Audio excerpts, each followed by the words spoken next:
আসসালামু আলাইকুম, welcome back to our channel. আজকে ইংলিশ গ্রামারের একটি খুবই বেসিক টপিক নিয়ে উপস্থিত হয়েছি। ইয়েস, আজকের টপিকটা হচ্ছে সাবজেক্ট।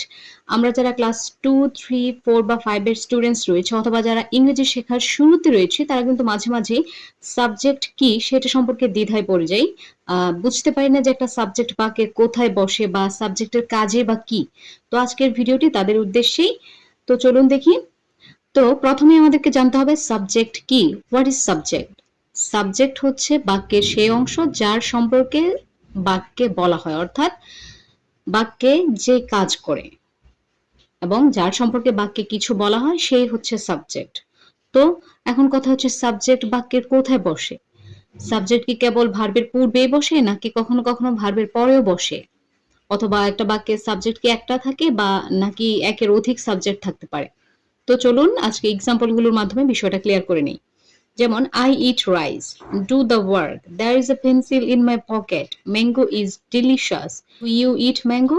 এই যে প্রত্যেকটা বাক্যে কিন্তু আমরা দেখতে পাচ্ছি সাবজেক্ট কিন্তু সবসময় যে ভার্বের পূর্বে রয়েছে তা কিন্তু না, অনেক সময় আমরা দেখতে পাচ্ছি সাবজেক্ট ভার্বের পরেও রয়েছে। তো চলুন দেখি। I eat rice, আমি ভাত খাই। এ বাক্যে eat মানে খাই, এই যে খাওয়ার কাজটা কে করছে? I। তার মানে আই হচ্ছে এখানে সাবজেক্ট বা কর্তা। এবং এই এক্সাম্পল থেকে আমরা কিন্তু কি বুঝতে পারলাম যে ভার্বের পূর্বে কিন্তু আমাদের সাবজেক্টের অবস্থান।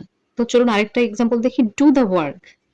আবার এই বাক্যে দেখতে পাচ্ছি আমরা সাবজেক্ট কিন্তু অনুপস্থিত, এটা কিন্তু ভার্ব। ভার্ব দিয়ে বাক্যটা শুরু হয়েছে। আমরা জানি আদেশ উপদেশমূলক যে বাক্যগুলো ইংরেজিতে রয়েছে সেগুলো সবসময় মূল ভার্ব দিয়ে শুরু হয়। এই ক্ষেত্রে আমাদের সাবজেক্টটা কি উৎস থাকে।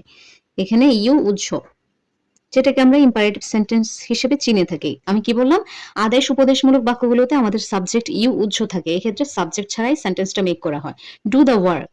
আবার যদি বলি close the door, open the window, do the task, এই প্রত্যেকটাতে কিন্তু আমরা দেখতে পাচ্ছি ইউ কিন্তু আমার উপস্থিত নেই। যেমন ডু দ্য ওয়ার্ক, কাজটি করো।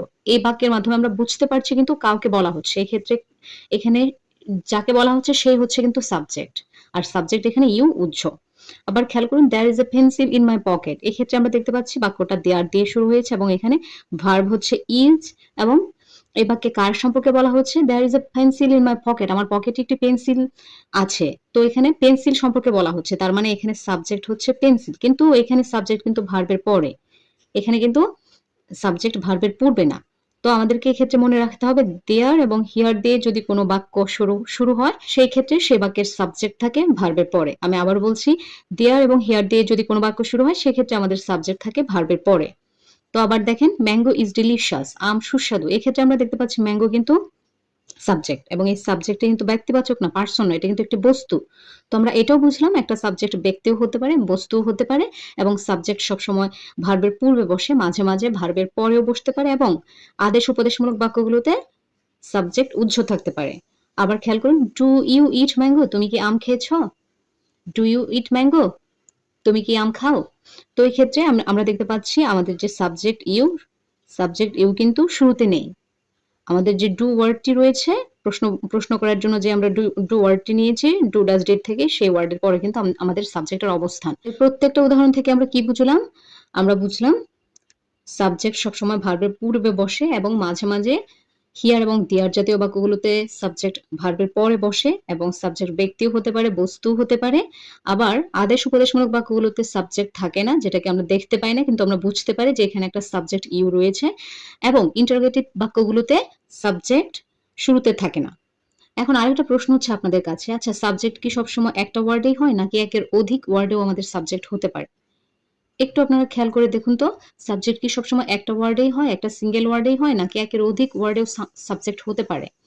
এক্ষেত্রে আমার উত্তর হচ্ছে সাবজেক্ট সবসময় সিঙ্গেল ওয়ার্ড না, a group of words, a group of words নিয়েও কিন্তু আমাদের সাবজেক্ট তৈরি হতে পারে। তো আমি কি বললাম? সাবজেক্ট সবসময় যে একটা সিঙ্গেল ওয়ার্ডে তৈরি হবে তা কিন্তু না। একটা গ্রুপ অফ ওয়ার্ডস অর্থাৎ অনেকগুলো ওয়ার্ডের সমন্বয়েও কিন্তু সাবজেক্ট তৈরি হতে পারে, যেটাকে আমরা বলি ফ্রেজ। এটাকে কিন্তু এ নিয়ে অবশ্যই ভিডিও আপলোড করব পরবর্তীতে। আশা করি আপনারা ভিডিওটা পরে দেখে নেবেন। তবে আমি বেসিক কথা বলছি যে সাবজেক্ট সবসময় যে একটা সিঙ্গেল ওয়ার্ডে হবে, একটা সিঙ্গেল ওয়ার্ডে যে আমাদের সাবজেক্ট হয় তা কিন্তু না। সিঙ্গেল ওয়ার্ডেও হতে পারে অথবা অনেকগুলো ওয়ার্ডের সমন্বয়েও হতে পারে। আর সেজন্য আমরা অনেকগুলো ওয়ার্ড যদি একসাথে থাকে উইদাউট সাবজেক্ট এবং ভার্ব, সেটাকে আমরা বলি phrase. The English teacher cancelled class today. Cancelled class today. এখানে খেয়াল করুন আমাদের ইংলিশ টিচার কি আজ ক্লাস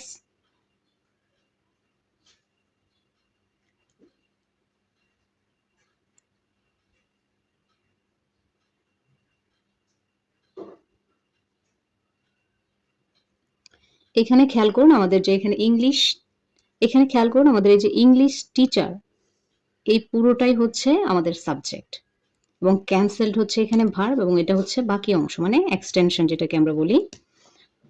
তো এখানে খেয়াল করুন আমাদের টিচার কিন্তু নাউন। আমরা জানি সাবজেক্ট পজিশনের যে ওয়ার্ডটা থাকে সেটা হয় নাউন হয় নতুবা প্রোনাউন হয়। আর আমরা এখানে দেখতে পাচ্ছি আমাদের টোটাল ওয়ার্ড হচ্ছে ৩টা ১ ২ ৩।